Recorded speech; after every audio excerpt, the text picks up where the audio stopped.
Être animateur, ça nécessite de préparer ces animations et c'est les interventions qu'on peut faire. Ça veut dire qu'il faut connaître un certain nombre de réglementations concernant les activités qu'on va vouloir mettre en place. Alors effectivement, ça a un côté fun et sympa de mettre en place des animations, que ce soit sportives ou culturelles, mais il y a ce temps de préparation préalable qui est à prendre en compte et qui fait partie intégrante du métier.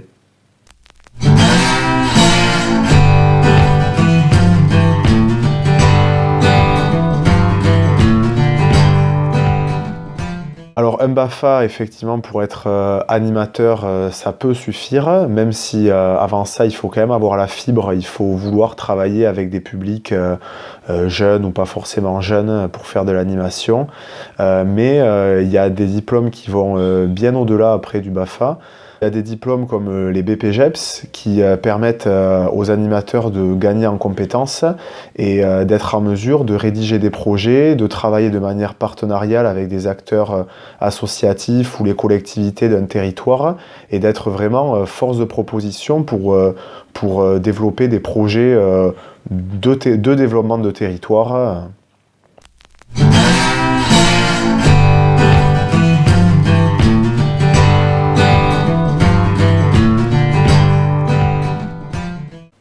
Les fonctions d'un animateur peuvent évoluer, évidemment. On a parlé tout à l'heure du BPGEPS. Un animateur peut après passer des diplômes comme les DEGEPS pour devenir coordinateur de projet ou même un DESGEPS pour être responsable d'une structure d'animation.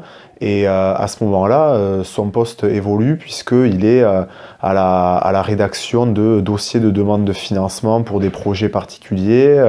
Il est dans une posture de management d'équipe. Donc évidemment, le poste d'animateur peut évoluer. Alors on peut être animateur avec tout type de niveau de qualification. Du BAFA qui ne demande pas de qualification particulière, jusqu'au Bac+5 où aujourd'hui il y a des masters universitaires qui permettent de travailler dans le domaine du développement local, développement territorial, et c'est des formations qui permettent après d'occuper des fonctions de coordination ou de responsable de structure d'animation.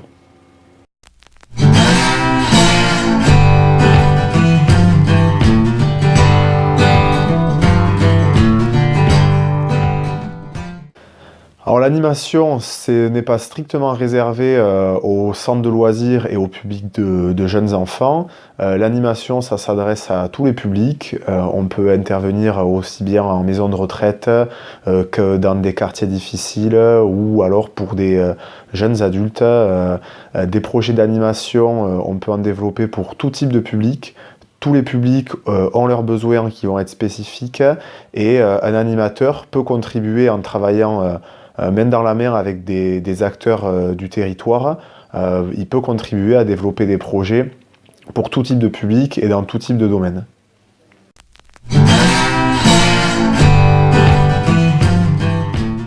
Moi, j'ai débuté comme animateur en centre de loisirs, puis par la suite, j'ai été animateur socio-éducatif dans un foyer de jeunes travailleurs, dans lequel j'ai pu monter des projets avec des jeunes adolescents ou jeunes adultes.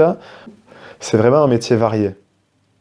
Je vous encourage vraiment à travailler dans le domaine de l'animation parce que c'est vraiment un domaine dans lequel on peut travailler sur les thématiques qu'on souhaite.